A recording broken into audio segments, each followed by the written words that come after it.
I keep thinking that there's always this discussion of how much everything's going to go back to normal next year, and that this is almost like a psychological tell that we're engaged in a form of wishful thinking, or that we deep down know that things are not going to go back to normal. And that what COVID-19, it's obviously a stress and a crisis for the system, but it also revealed that there were many ways in which the system wasn't quite working. And I think the status quo ante simply doesn't make sense. People do not want to go back to 2019. So 2019 was a year of, there were all these sort of old economy institutions that had been on autopilot for 20 years. You think of 2020 as the first year of the 21st century, and the 20th century has gone on 20 years longer than it should have. Student debt was a problem in 2000. It was $300 billion. By 2019, it was $1.7 trillion. It was growing exponentially. It made no sense. 2020 is the year we jumped the shark, and you're spending $50,000 a year for Zoom calls instead of going to college. And everybody can see this is totally ridiculous. And I don't know if you go back to the pretty dysfunctional status quo ante. And I think what's true of the dysfunctional zombie colleges system is true of maybe all sorts of institutions.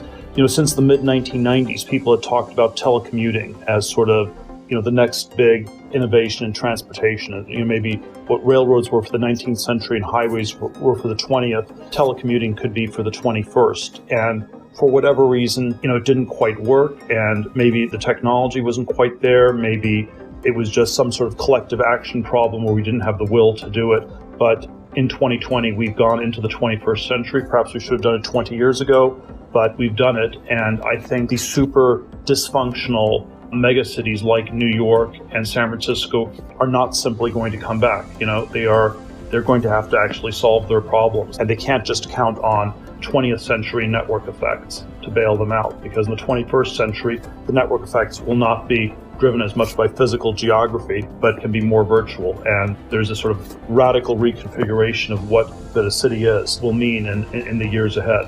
And so I think there are quite a number of things that will live music concerts come back? I think so. I think people would like to go back to those. But I think there are a lot of 20th century institutions that I would be very, very skeptical of here. And it's going to be a very radical transformation in the years ahead if these changes last. I think directionally it is going to stay that way. The tech companies in Silicon Valley have been perhaps the most vigorous in pushing this. And if you have an internet company, one of the things you believe is that you're capable of using the internet yourself. And so it is very on brand for Silicon Valley to get remote work to work.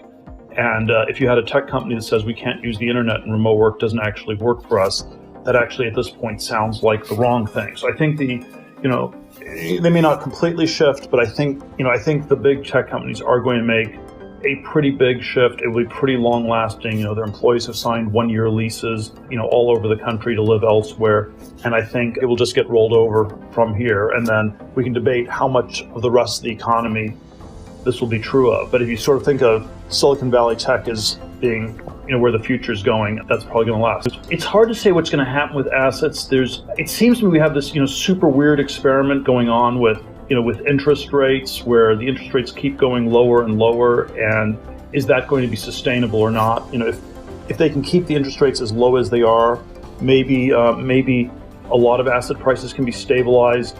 If it finally breaks, that's going to be probably a challenge, across the board. But yeah, I know probably the one asset that I most strongly believe in, as an investor, you often want to find things that are so stupid that other investors are embarrassed to invest in them.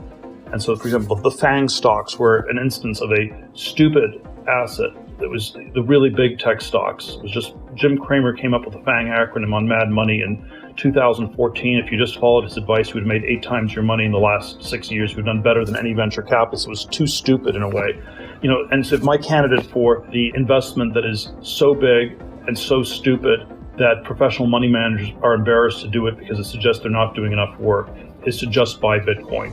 The sense I always get is that people often don't really, they just use these things as buzzwords, and everybody in the room uses them as buzzwords, and nobody even knows what they mean. And there was an Obama administration document, a friend of mine pointed me out the other day, where if you used every instance of the word AI and you replaced it with computer, it still made just as much sense. And so, it's sort of like, we should at least acknowledge that this is sort of roughly where the policymakers are, where they don't understand the difference between the word AI and computer. If you can do a search and replace in a document, and it still means as much or as little as before, we somehow don't understand this. Is this because they're not digital natives, or because they're too far removed from where technology is being created, or why do you think that is? It's somehow there's a discourse about technology where everybody in the room knows that they don't know what they're talking about, and they can just use the same buzzwords in a way that makes no sense. So I think if we were to make AI less abstract,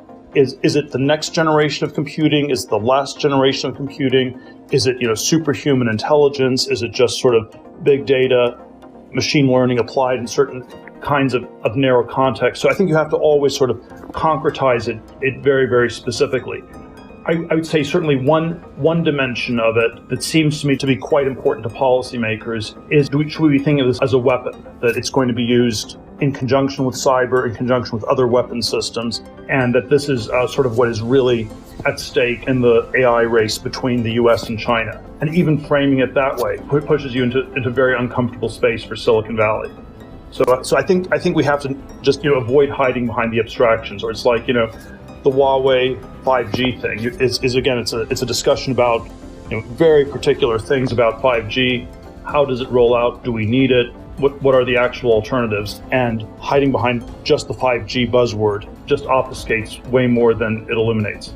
It's been quite hard to figure out a way to create a real win-win dynamic between the two societies. And certainly there are parts of our society that have benefited and that have done well. I think it's quite a bit less than it was 13, 14 years ago. So, maybe there were some very unhealthy things about the China relationship in the mid-2000s, but there was a broad cross-section of U.S. business leaders that believed it would be good for their businesses, that China was a natural expansion market. And, if you say what sectors of the U.S. economy still believe in China, I would say it is a subset of Wall Street. So it's sort of asset gatherers on Wall Street because they get money from China. It is Hollywood, and it is the universities. And that is a relatively narrow pro-China constituency. It's mostly a Democratic Party one, but it's probably too narrow even for the Democratic Party. And so I think even in the Biden administration, it's unclear whether those industry groupings will be enough to overcome, the very real challenges from China in, military arms race, in, hollowing out manufacturing in the U.S., in, IP theft. So there's sort of all these other places where the relationship is very challenged. And I think it'll be quite hard to get it to a healthy place from here. Do you think a Biden administration needs to really pick its battles with China? I mean, we're in competition with them to stay, obviously. And a lot of people in Washington who are centrists think that it's got to stay a competition as opposed to something worse than a competition.